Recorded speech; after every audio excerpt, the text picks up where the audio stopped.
जय जिनेंद्र। किसी भी व्यक्ति का बाहरी रंग, रूप और आकार देखकर हम उसके व्यक्तित्व का परिचय नहीं लगा सकते।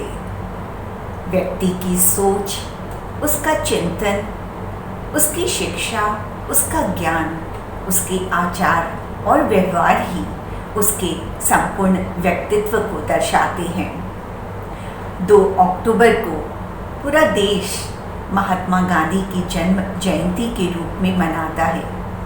क्या आप जानते हैं, जिन्हें देश का बच्चा बच्चा राष्ट्रपिता के नाम से संबोधित करता है, उनके अपने जीवन में किन किन बातों का प्रभाव रहा, किन किन लोगों से, सिद्धांतों से महात्मा गांधी जीवन भर प्रभावित रहे और उन्होंने उन सिद्धांतों का पालन भी किया।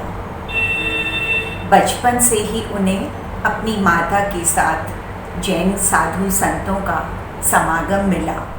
बचपन से ही उन्हें जैन मुनि की वेशभूषा आकर्षित करती थी और जैन धर्म के सिद्धांतों के प्रति उनकी गहरी आस्था थी। जब वो वकालत की पढ़ाई करने के लिए विदेश जा रहे थे तो उन्होंने मांसाहार न करने की प्रतिज्ञा ली और इस प्रतिज्ञा को उन्होंने जीवन भर निभाया। सत्य की राह पर जीवन भर चलते रहे और अहिंसा के दम पर उन्होंने ब्रिटिश साम्राज्य के प्रति आवाज़ उठाई और देश को स्वतंत्र करने में बड़ा योगदान दिया। महात्मा गांधी अपने जीवन में श्रीमद राजचंद्र जी से बहुत प्रभावित रहे। वह कोई जैन मुनि तो नहीं थे, किंतु आत्मा का साक्षात्कार करने वाले संत थे और जैन धर्म के सिद्धांतों को मानते थे। जब गांधी जी विदेश में रहे तो पत्राचार के माध्यम से राजचंद्र जी से संपर्क में रहा करते और उन्हें जीवन पर्यंत अपना आध्यात्मिक गुरु मानते रहे। तो आइए आज गांधी जी के कुछ प्रेरक प्रसंगों को याद करते हैं, जिनमें उनके व्यक्तित्व की स्पष्ट छाप दिखाई पड़ती है। देश को स्वतंत्र कराने की लहर छिड़ चुकी थी। लोग प्रभावशाली नेताओं को सुनते और अपने आप को उनके साथ जोड़ते चले जाते। गांधी जी के भी अहिंसक और सत्यपरक विचारों को सुनकर काफ़ी लोग प्रभावित हुआ करते। एक बार की बात है, उनका भाषण होने वाला था और गंतव्य स्थल तक पहुंचने के लिए उन्हें ट्रेन में सफ़र करना था। ट्रेन में खचाखच भीड़ थी और बड़ी मुश्किल से गांधी जी ने भी किसी तरह डब्बे में प्रवेश किया और एक कोने में जाकर खड़े हो गए। उस डिब्बे के प्रायः यात्री गांधी जी को ही सुनने के लिए उनके भाषण स्थल पर जा रहे थे, लेकिन कोई भी शक्ल से महात्मा गांधी को नहीं जानता था। गांधी जी एक व्यक्ति के समीप जाकर खड़े हो गए। उस व्यक्ति के हाथ में एक छोटा सा सिक्का था और वह उस सिक्के को उछालकर कह रहा था, छोटी सी चवन्नी चांदी की, जय बोलो महात्मा गांधी की। छोटी सी चवन्नी चांदी की, जय बोलो महात्मा गांधी की। और बीच बीच में अपनी कोहनी से गांधी जी को धक्का देते हुए कहता, बुढ़े हट, थोड़ी सी जगह दे, अरे बुढ़े हट, थोड़ी सी जगह दे।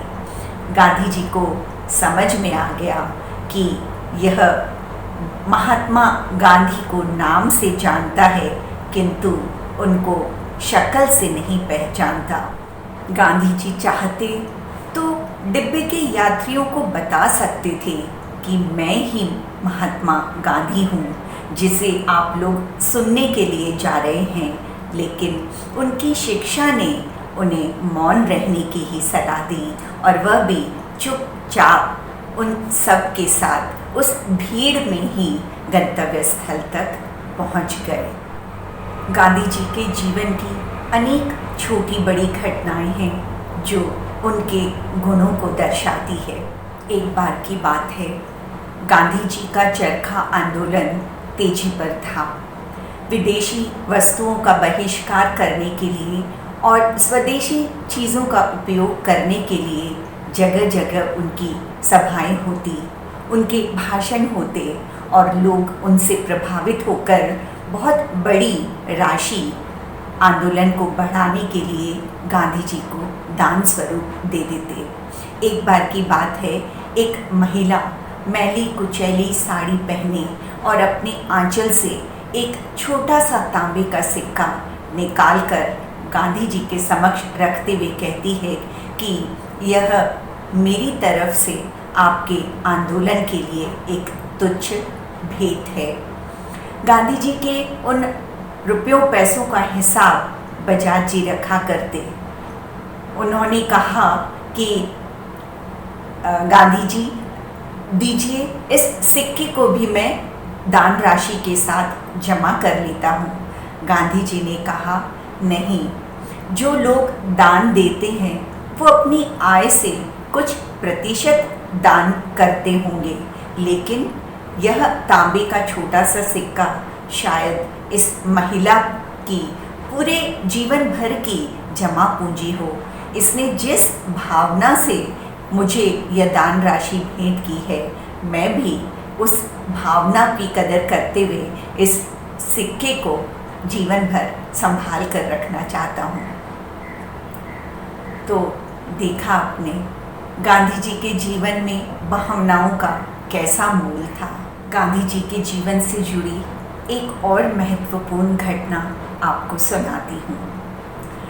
गांधी जी वकालत पास कर स्वदेश लौटे ही थे।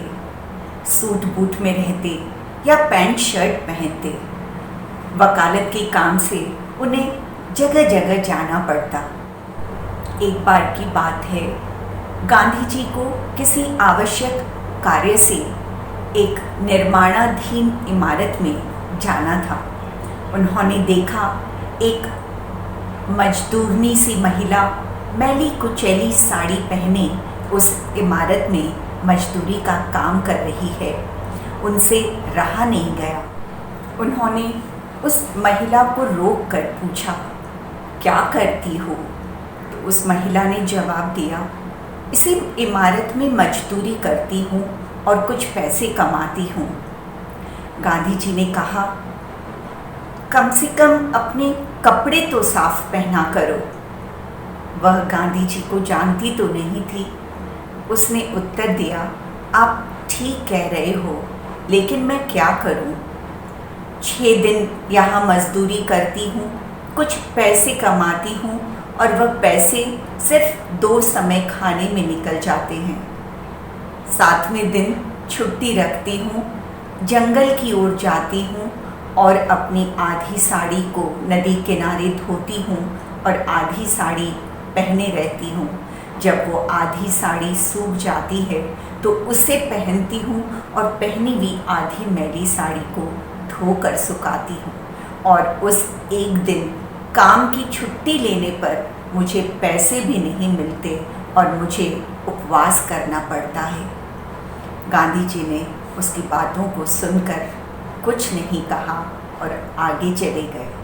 कई दिनों तक उस महिला की बातें गांधी जी को उद्वेलित करती रही। उन्होंने सोचा, जिस देश में 2 समय खाने के लिए सबके पास अन्न नहीं और तन ढकने के लिए वस्त्र नहीं, उस देश में मैं पैंट शर्ट और सूट बूट में कैसे रह सकता हूँ। और शायद इन्हीं विचारों के कारण एक दिन उन्होंने सूट पैंट शर्ट को त्याग दिया और धोती और चादर धारण करने लगे। ऐसी अनेक घटनाएं हैं जो महात्मा गांधी के जीवन को उजागर करती हैं। उनकी सत्य के प्रति निष्ठा, उनका प्राणी मात्र के प्रति प्रेम, उनका देश प्रेम, उनकी करुणा भावना, उनकी ममत्व भावना, यह हमें उनकी हर घटनाओं में देखने को मिलती है। और कहते हैं कि महावीर के बाद अगर अहिंसा को किसी ने जिया तो वह महात्मा गांधी ही है। तो हमें अपने बच्चों से जैन धर्म के सिद्धांतों पर चर्चा करनी चाहिए और उस पर चलने वाले व्यक्तियों के व्यक्तित्व का परिचय भी कराना चाहिए, ताकि वो भी आने वाले समय में अपने भविष्य को संवार सके। जय जिनेंद्र।